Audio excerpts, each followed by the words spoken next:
About a year ago, I sanctimoniously posted on this site telling people that if you have been cheated on, like I was, it primarily was fixable through self reflection and being a better person. That was a bad advice. Your spouse needs to own up to what they did and make it right. You did not deserve it. My wife didn't make it right. She put no effort in making it right. I left her a week ago. Every day that goes by, I feel better about my decision. I am sorry for those of you who are still battling with this, but trust me, if your kids know that you love them, then they deserve your love and cherished and respected. I have set an example to my children, and they see I stood up to someone who treated me so poorly, and I'm feeling great about 2021. 2020 required me to make a lot of hard decisions, but after committing to those decisions, I feel a weight off my shoulders. I hope you listen to yourself, trust yourself again, and make the decision that is right. You do not deserve to live in a toxic relationship,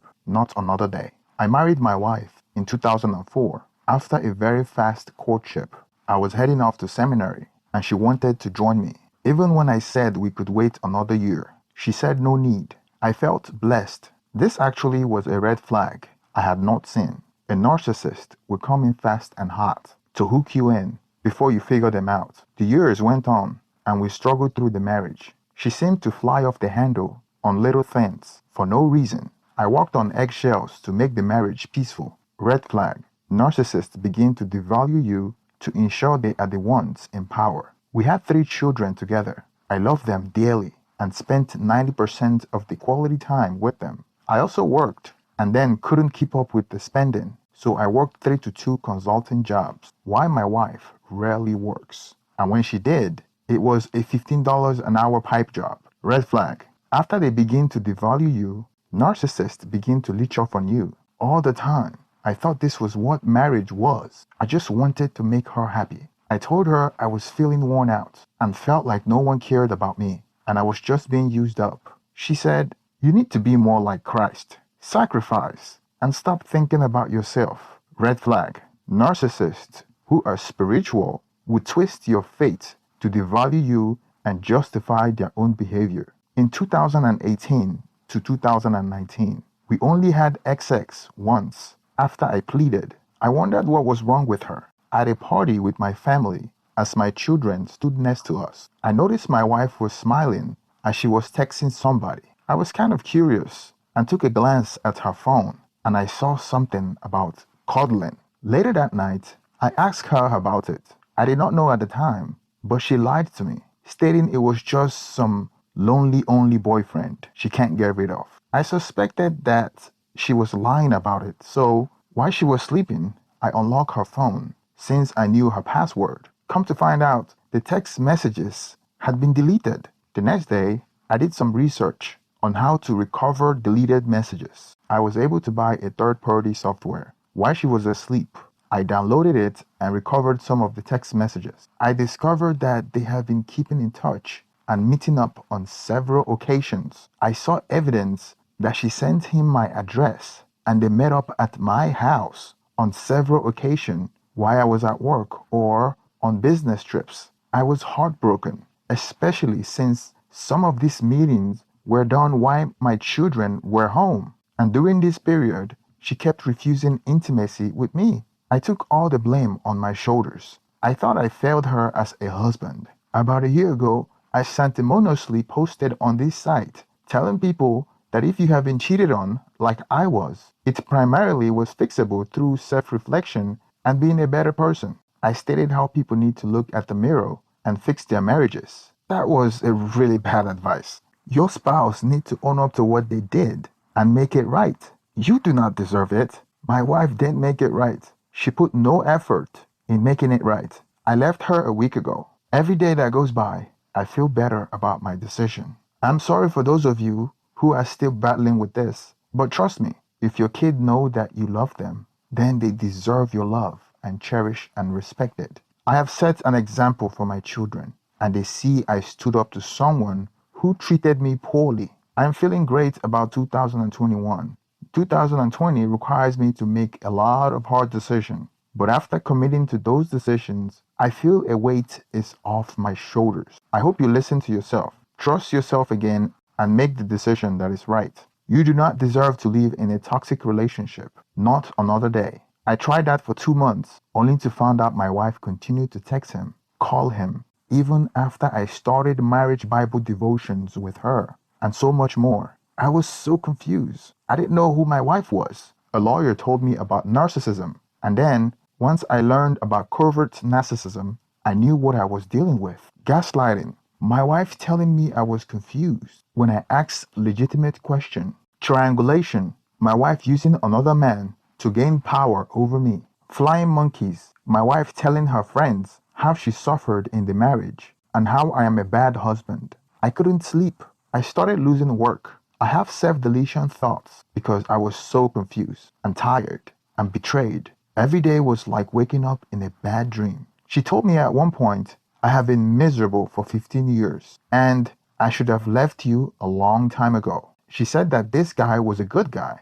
These are the things she actually said. Who is this person? I realized I have been projecting my innocence and devotions onto her. She was not innocent nor devoted. She was a snake who was using me. A pastor opened my eyes and quoted scriptures. He said, Jesus said to be as innocent as a dove, yet wise as a serpent. You have the innocence part down. It's time to wise up. And that changed everything for me. My wife refused to go to counseling. I went to 3 different counselors over the period of a year. The best was one who specialized in abuse victims. I was experiencing emotional abuse from a person who would not leave me, would tell me everything is going to be okay, would tell me that I need to look to the future and forget the past. Yet, behind my back, kept deceiving me. I was afraid of her. She tried to isolate me, not letting my family to come into our home, and they're visiting from all across the country. As much as I tried to move forward, my body would not let me. The body keeps the score, and I felt physically sick around her. The trauma counselor walked me through the final month, the hovering, which a narcissist does to try to suck you back into the relationship and not falling into the trap of the hover when they are all so nice. But it's just an act, and when that nice act doesn't work, they get really mean. I fear about the impact of divorce on my kids. And then I realized that was just an excuse. I had no confidence in myself anymore. My trauma counselor helped me to get my feet under me and get my mojo back. I knew it would not be easy, but I knew the day was coming. And on December 3rd, I told her it's over. I told the kids that night. It was incredibly difficult, but it had to be done. Why? Because raising 3 kids in a toxic marriage would be more harmful than getting them 50% of the time in a joyous situation. If my kids were in this type of marriage,